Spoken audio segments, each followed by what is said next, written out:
오늘 우리에게 주시는 하나님의 말씀은 사도행전 13장 13절부터 14절까지입니다. 바울과 및 동행하는 사람들이 바보에서 배 타고 밤빌리아에 있는 버가에 이르니 요한은 그들에게서 떠나 예루살렘으로 돌아가고 그들은 버가에서 더 나아가 비시디아 안디옥에 이르러 안식일에 회당에 들어가 앉으니라. 아멘. 바나바와 바울 그리고 그들의 수행원이었던 요한으로 구성된 전도팀은 구브로 섬 동쪽 항구 살라미를 떠나서 서쪽 항구 바보로 가 그곳에서 청독 서기오 바울에게 하나님의 말씀을 전했습니다. 총독의 측근이었던 거짓 선지자 점쟁이 바 예수는 총독이 하나님을 믿을 수 없도록 회방하다가 도리어 그의 눈이 한동안 앞을 보지 못하는 화를 당했습니다. 그로 인해서 총독은 확실하게 하나님을 믿게 되었고 후에 다시 눈을 뜨게 된 바 예수 역시 하나님 앞에 굴복할 수밖에 없었을 것입니다. 이것이 전도팀이 바보에서 경험한 성령님의 역사였습니다. 그러나 바울에게 바보는 그보다 훨씬 더 중요한 의미를 지닌 장소였습니다. 7절 하반절을 보시겠습니다. 서기오 바울은 지혜 있는 사람이라 바나바와 사울을 불러 하나님의 말씀을 듣고자 하더라. 총독 서기오 바울이 전도팀이 전하는 하나님의 말씀을 들어보기 위해서 바나바와 바울을 불러 드릴 때까지도 성경은 바나바의 이름을 바울 앞에 기록했습니다. 그때까지만 해도 전도팀의 우두머리가 여전히 바나바였음을 의미합니다. 이미 말씀드린 것처럼 성경에서 사람 이름의 순서는 서열을 의미하기 때문입니다. 그러나 9절에서부터 상황이 달라지기 시작합니다. 바울이라고 하는 사울이 성령이 충만하여 그를 주목하고 여기에서 그는 총독이 하나님을 믿을 수 없게끔 회방했던 거짓 선지자 점쟁이 바 예수를 일컫습니다. 그 거짓 선지자 바 예수의 악행을 주목한 사람은 바울이었고 성령 충만한 상태에서 바 예수를 꾸짖었던 사람도 바 예수고 그 바 예수로 하여금 한동안 앞을 보지 못하게 했던 사람도 바울이었고 그 사건을 통해 결과적으로 총독이 하나님을 믿도록 한 사람도 바울이었습니다. 바울이 총독이 하나님을 믿지 못하도록 회방하는 바 예수를 주목했다고 하는 것 역시 총독에게 하나님의 말씀을 전한 사람도 바울이었음을 의미합니다. 바 예수가 바울이 전하는 하나님의 말씀을 총독이 믿지 못하게끔 지난 시간에 말씀드린 것처럼 구구절절 왜곡했기에 바울은 누구보다 먼저 바 예수를 주목하게 된 것입니다. 이처럼 바보에서 바울은 전도팀 가운데에 혼자 모든 일을 주도적으로 처리했습니다. 더 놀라운 사실은 본문 13절이 전해주고 있습니다. 13절 상반절을 보시겠습니다. 바울과 및 동행하는 사람들이 바보에서 배 타고 밤빌리아에 있는 버가에 이르니 전도팀은 밤빌리아의 버가로 향하기 위해서 구브로 섬의 바보에서 배를 탔습니다. 그런데 본문은 그 전도팀을 가리켜 바울 및 동행하는 사람들이라고 표기했습니다. 지금까지와는 달리 바울의 이름이 전도팀 맨 앞자리를 차지했다고 하는 것은 전도팀의 우두머리가 바나바에서 바울로 바뀌었음을 뜻했습니다.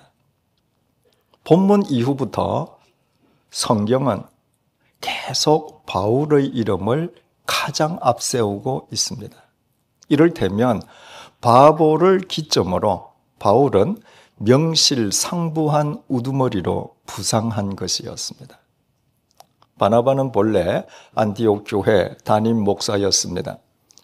바울을 안티옥으로 청한 사람도 바나바였습니다. 그러므로 전도팀이 안티옥을 출발할 때 전도팀의 우두머리로 바나바 이외의 인물은 생각조차 할 수 없었습니다. 그런데 구브로를 지나면서 바울의 역량이 드러나게 된 것입니다.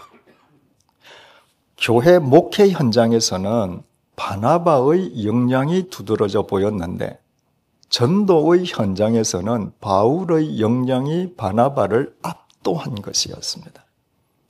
그래서 성경은 본문에서부터 그 전도팀을 바울과 및 동행하는 사람들이라고 표기했습니다. 그 전도팀의 우두머리가 바울로 바뀌었음을 명확하게 하기 위함이었습니다.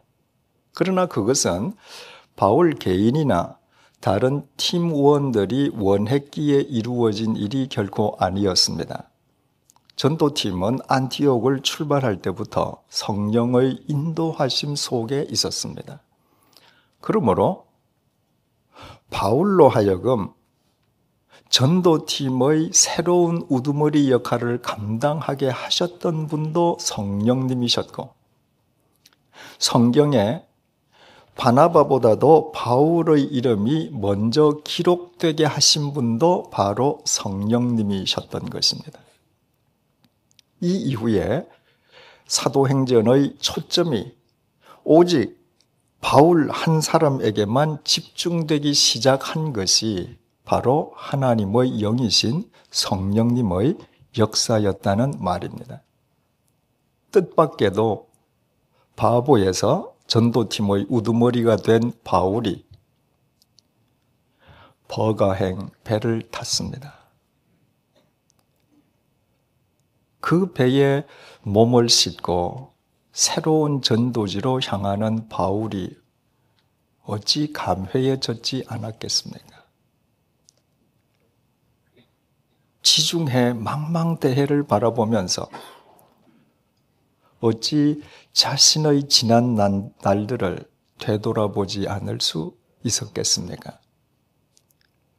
바울이 하나님의 사랑과 생명을 세상으로 흘려보내는 전도팀의 일원이 된 것은 그가 다메섹 도상에서 주님을 만난 지 최소한 17년이 경과한 이후의 일이라고 했습니다.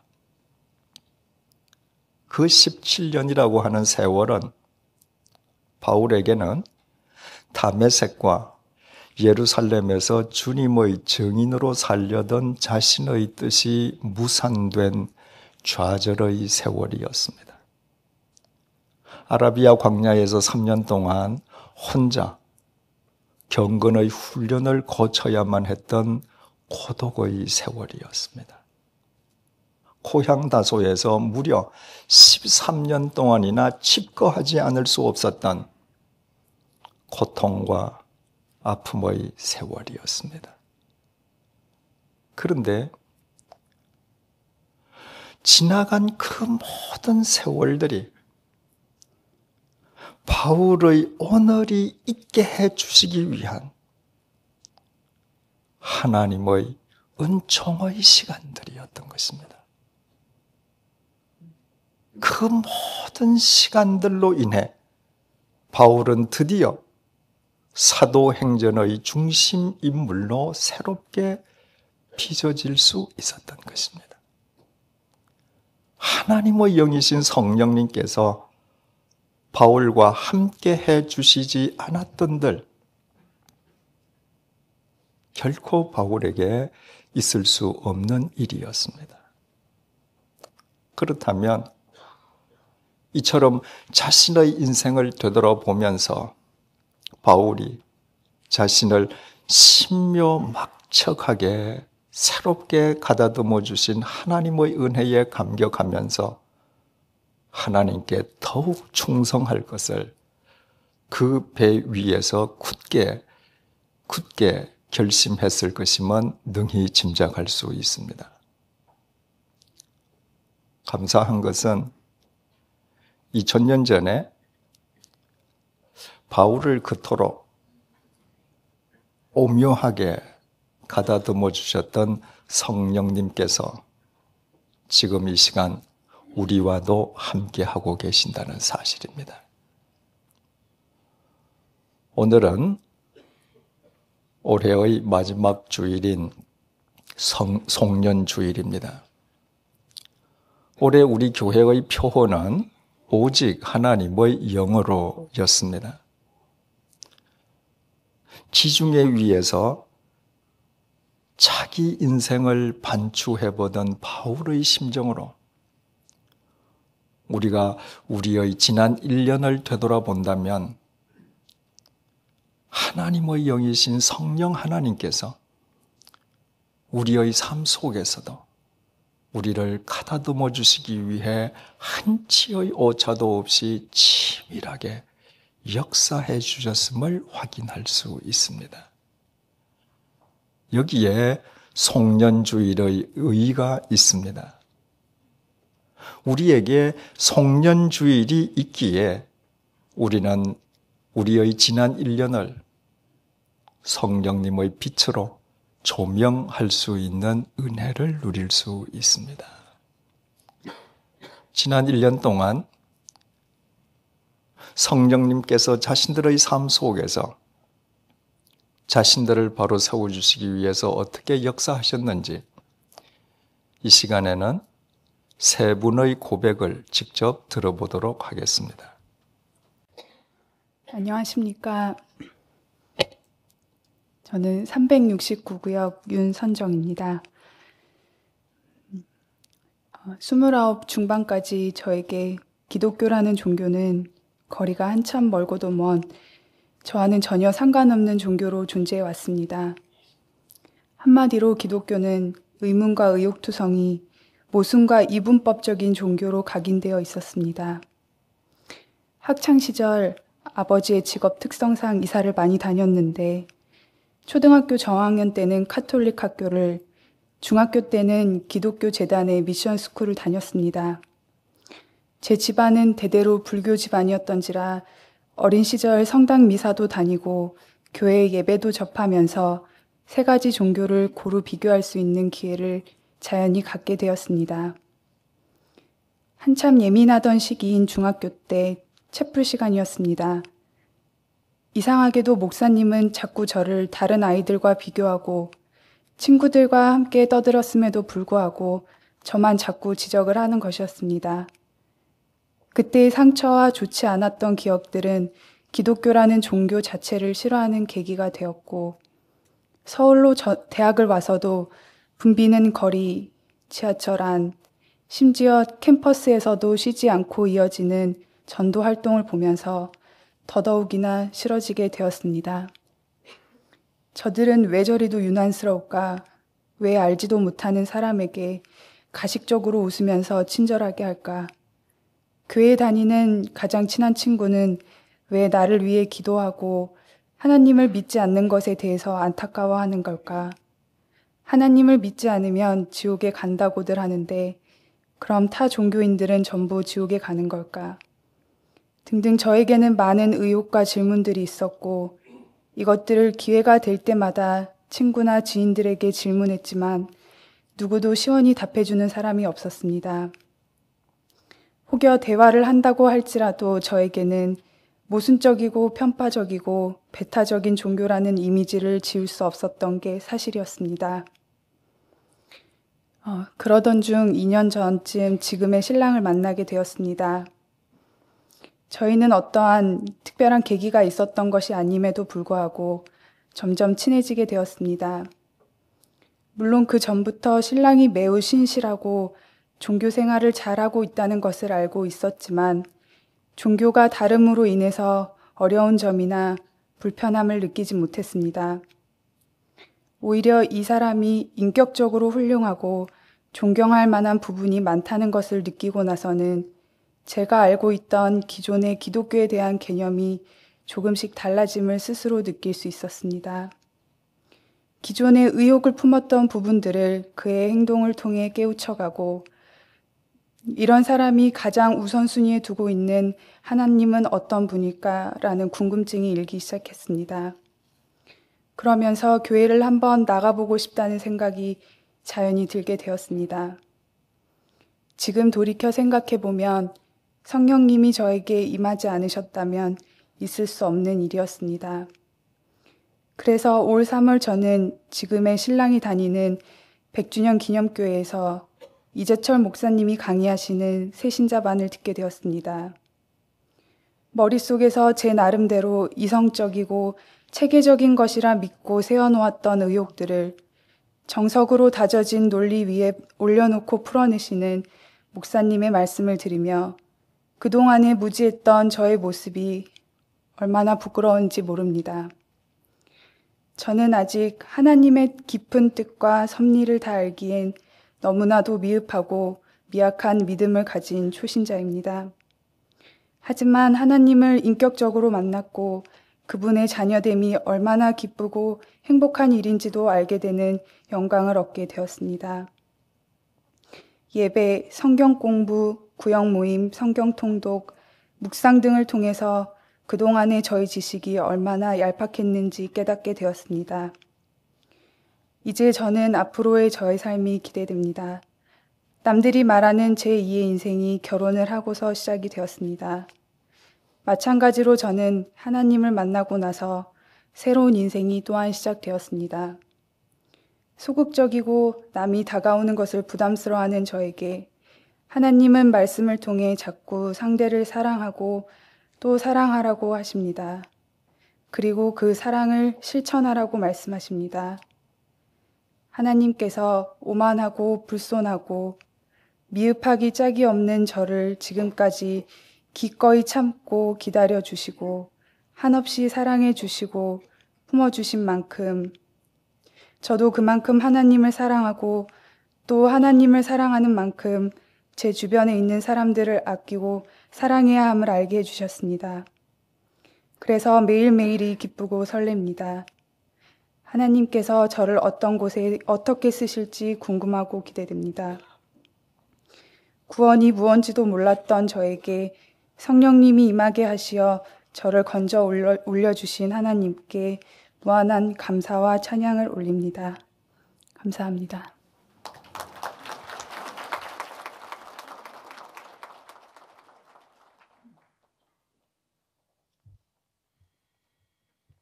안녕하세요. 저는 309구역 김현정입니다.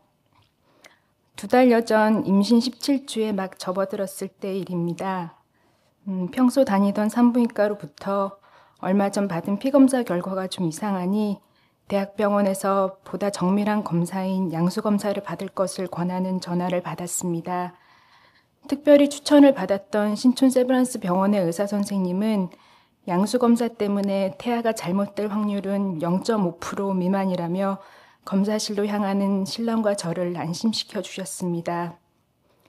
하지만 검사가 잘 마무리되고 병원 문을 나서려던 순간 저는 다리를 타고 무언가 흐르는 것을 느꼈습니다.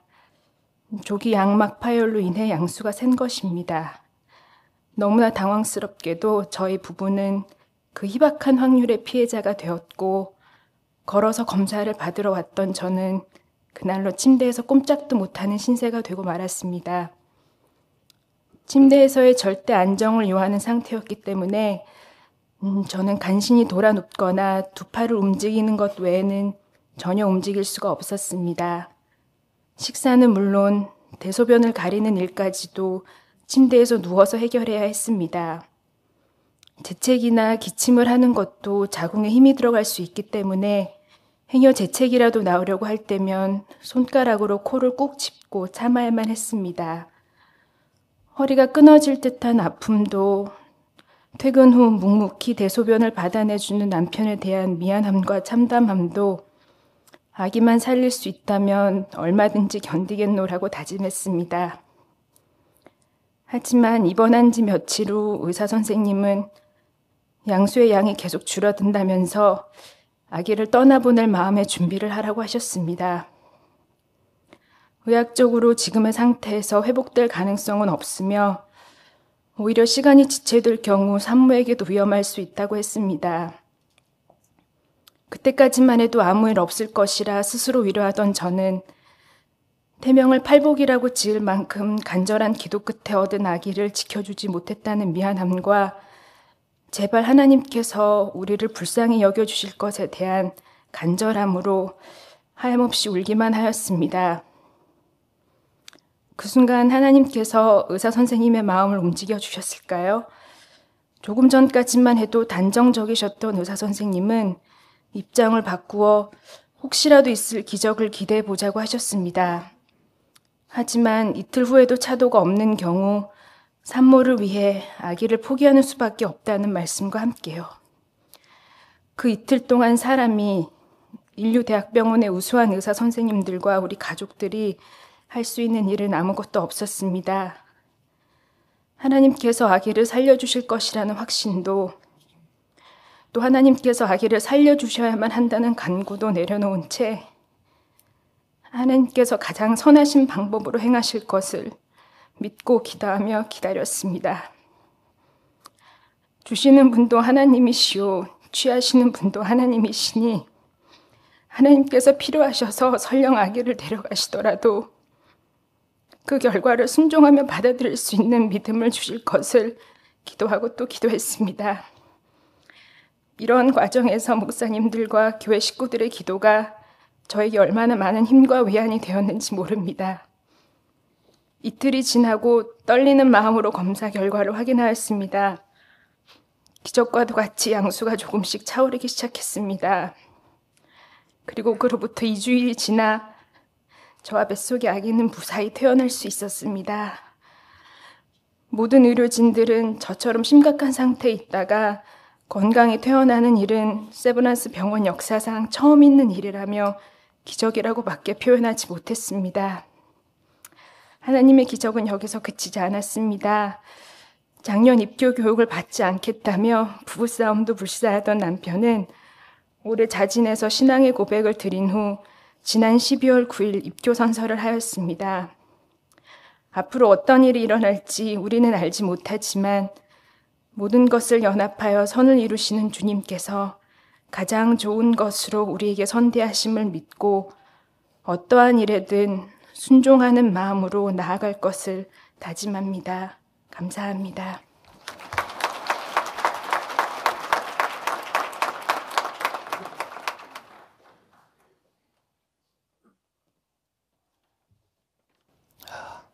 안녕하십니까? 저는 204구역 홍성표입니다. 저는 2007년 7월 26일 사업 실패와 그에 따른 부채 문제 때문에 특정 경제범죄 가중처벌법 위반 혐의로 구속이 되었다가 2009년 11월 30일 출소하였습니다. 세상에 나온 지 이제 겨우 한 달밖에 되지 않기 때문에 2009년에 대한 저의 이야기는 감옥 이야기가 될 수밖에 없습니다. 지금도 그날의 기억은 생생합니다. 아내에게 오늘이 선고 공판이지만 별일 없을 테니 걱정 말라 이렇게 말하고는 아무 대책 없이 구속이 되었습니다. 저는 망치로 머리를 얻어맞은 듯 며칠 동안을 멍하게 지낼 수밖에 없었습니다. 난생 처음 구경하는 감옥 풍경이 낯설고 두려울 뿐 아니라 무엇보다 억울하여서 견딜 수가 없었습니다. 모든 것이 헝클어진 상황 속에서 저는 야속한 하나님을 원망하였습니다. 그리고 상황을 반전시킬 방법을 백방으로 찾아보았지만 모두 허사였습니다. 시간이 지나 마음이 어느 정도 가라앉으면서 이 꿈 같은 현실이 저에게 무슨 의미인가를 골똘히 생각했습니다. 면회를 오신 담임 목사님께서 주신 시편 119편 71절에 고난이 유익이라 하는 말씀만 유일한 위안이 되었을 뿐입니다. 그러나 썬데이 크리스천으로 살아가던 제가 갑자기 주님만 붙드는 것이 왠지 엎어진 뒤에 절하는 느낌이 들어서 마음이 몹시 불편했습니다.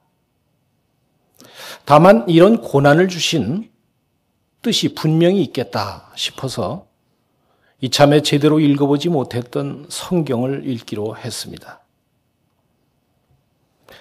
성경 읽기와 묵상 중에 온통 세상의 가치만 줬던 저 자신을 돌아보게 되었습니다. 그때 처음으로 제가 추악한 죄인임을 깨달았습니다.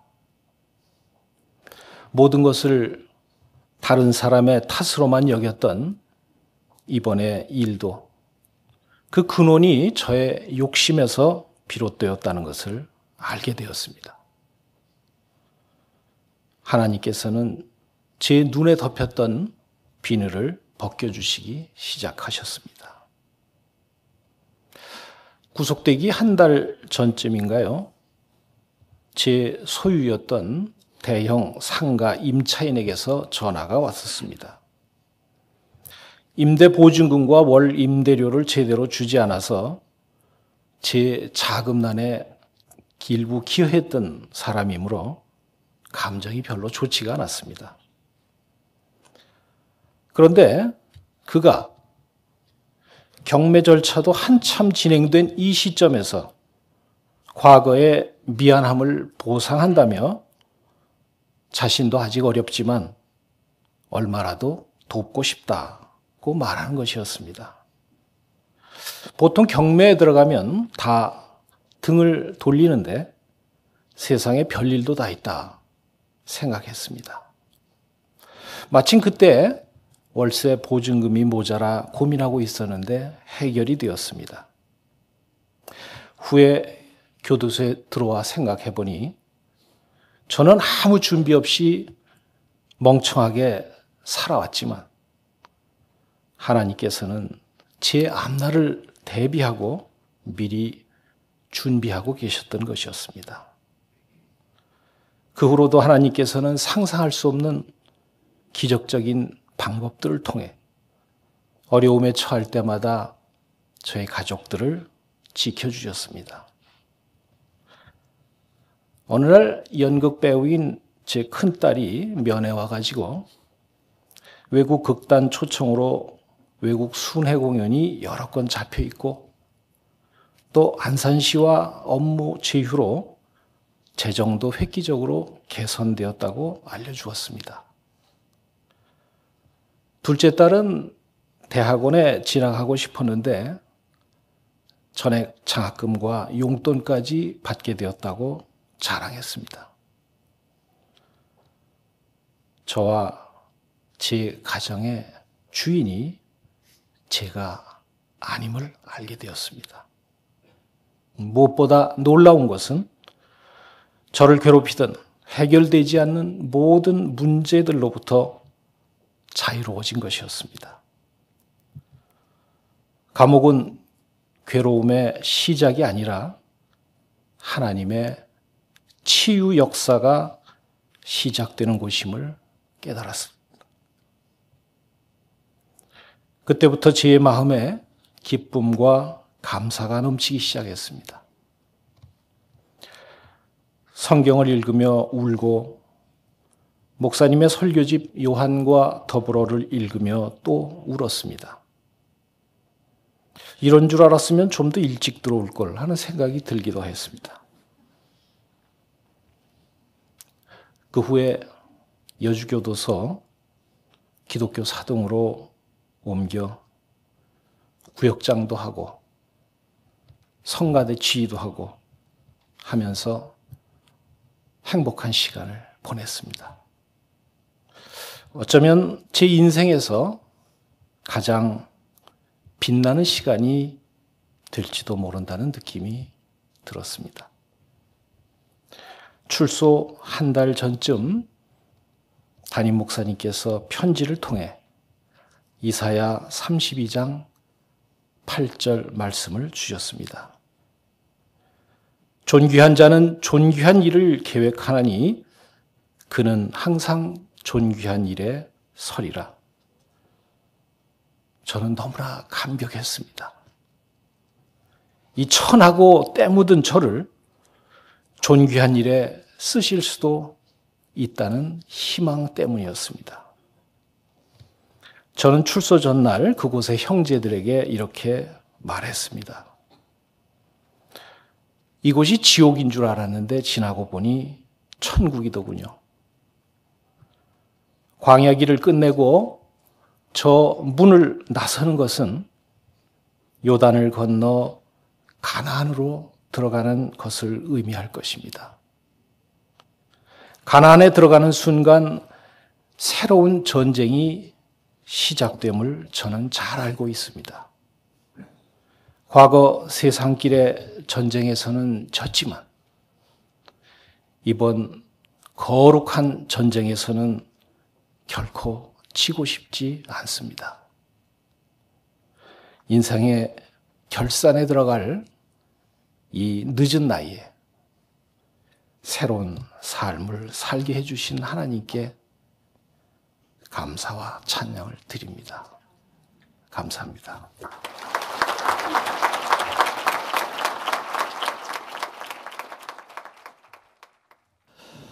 세 분의 고백 속에는 한 가지 공통점이 있습니다. 자신들의 계획, 생각을 초월해서 하나님께서 자신들을 바로 세워주시기 위해서 치밀하게 역사해 주셨다는 것입니다. 올 한 해 동안만요, 결코 그렇지 않습니다. 앞으로도 마찬가지일 것입니다. 이 세 분이 이 귀중한 사실을 깨닫고 기도와 말씀 속에서 하나님의 인도하심을 쫓는 한 그분들은 본문 속의 바울처럼 하나님에 의해 날이 갈수록 더욱 아름답게 쓰임받게 될 것입니다. 우리는 지난 시간에 바울이라 하는 사울이 성령 충만했음을 전해주는 본문 구절을 통해서 성경이 바울을 바울로 부르기 시작했음을 확인했습니다. 9절 이전에 성경은 바울을 사울로만 불렀고 9절 이후부터 성경은 바울을 바울로만 부르고 있습니다. 사울이 큰 것의 상징인 반면에 바울은 작다는 의미라고 했습니다.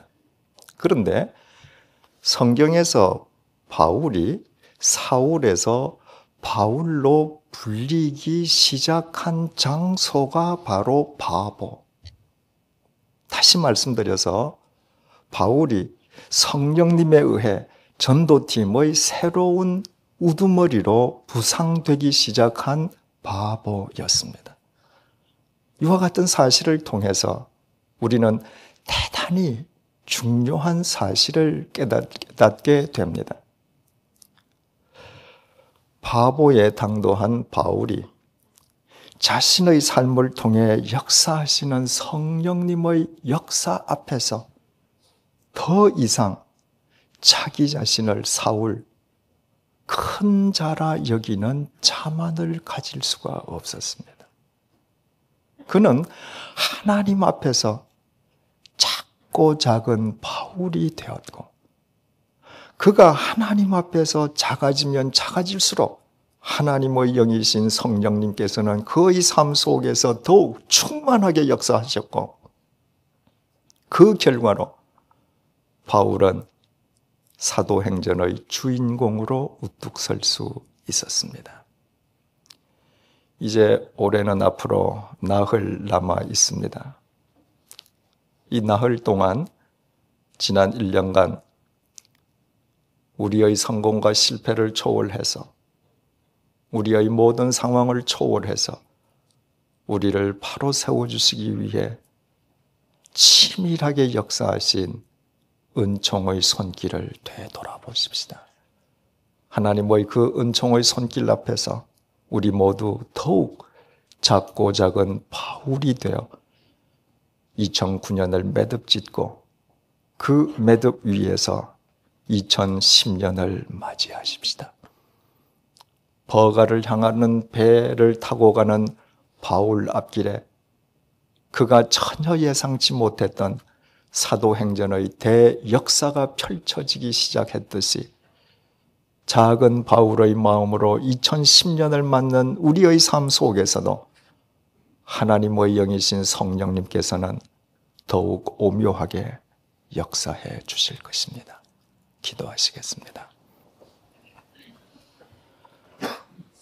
허겁지겁 사느라 생각해 볼 겨를도 없이 숨가쁘게만 살아온 우리에게 오늘 송년주일을 주시고 우리 각자의 지난 1년을 성령님의 빛으로 조명해보는 귀한 시간을 주셔서 감사합니다. 지나온 나의 발걸음마다 하나님의 섭리 아니었던 것이 없음을 깨닫게 해주셔서 감사합니다. 하나님의 영이신 성령님께서 지난 1년 동안에도 한치의 오차도 없이 내 삶을 주관해 주셔서 내가 의식지 못하는 가운데에도 내 삶을 더욱 새롭게 빚어주셨음을 감사드립니다.